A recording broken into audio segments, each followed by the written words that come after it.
Првата мисла наутро на Емилија Цветановска е да не заборави да ја даде лек на својата 5-годишна ќерка. Така е веќе 4 години.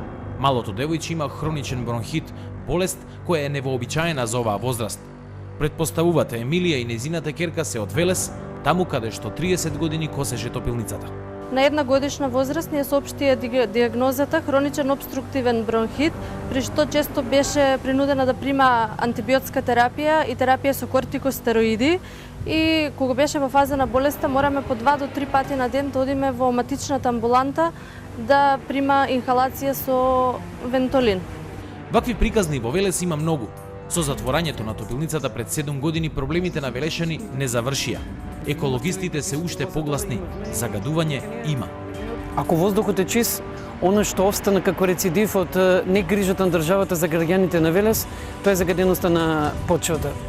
Борбата која што велешани водат овие 7 години, освен тоа што се борат за да не се рестартира топилницата, се борат да се докаже вистината и загадувањето. Затоа што со докажувањето на загадувањето на Велес ќе се докаже дека државата воопшто не презела мерки, иако знаела дека се случува еколошки холокауст во Велес. Но државата и понатаму е незаинтересирана за здравието на велешани, иако признава дека контаминираната почва е опасна по здравието на луѓето.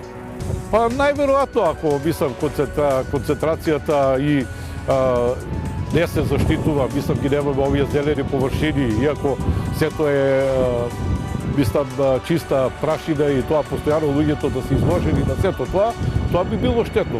Во дадена ситуација сепак Велес има доста зеленило и колку е влијанието сепак мислам некои други треба да кажат. А тие други го кажаа своето.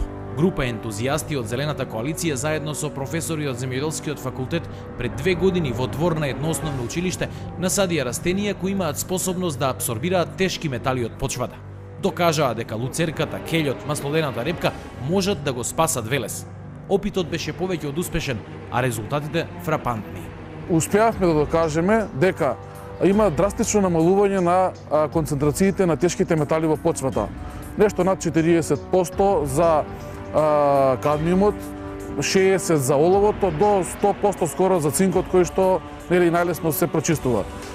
Нашиот заклучок беше дека за активно деконтаминирање, значи константно, од 3 до 5 години е потребно за да се прочисти велешката почва.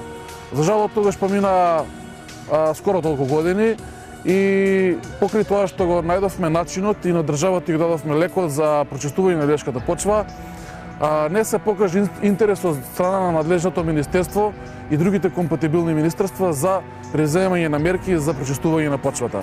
Но дури и да се исчисти велешката почва, уште еден проблем е надвиснат над градот. Овој црн рит. Тоа е отпадот кој топилницата го складираше во текот на 30 години работа.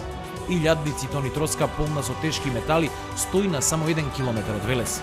Околу неа лозја и бавчи. Пред мене огромен рит со троска, во средина лозје, позади мене топилница. Оваа оска е практично оската на ружата на ветрови која дува во овој правец, од север кон југ. Значи, кога дуваат силни ветришта, прашината од оваа троска се таложи насекаде низ градот. Сепак, експертите велат дека малата концентрација на метали во овој рит не е опасност за здравието на граѓаните. Според инспекторот Ристов, отпадот од оваа депонија бил термички обработен, не се растворувал, па не бил опасен. Нејзината растворливост во вода е минимална. Значи, во ситуација на некои кисели дождови и некои промени, можда и ќе има некакви известни растворливости, него во вода е минимална нејзината растворливост. Така да и во подземните води, во пиезометрите, бунарите кои се ископани, кои ги испитувају, немаме најдено причина депонијата да биде причина за загадување на подземните води. Граѓаните на Велес повише и повеќе се загадени од почвата која е загадена од емисијата на нетретираните компоненти термички, оловото, прашината, оловно и така, сировите прашини неголи од депонијата. Македонија е подписничка на еден куп декларации за заштита на животната средина.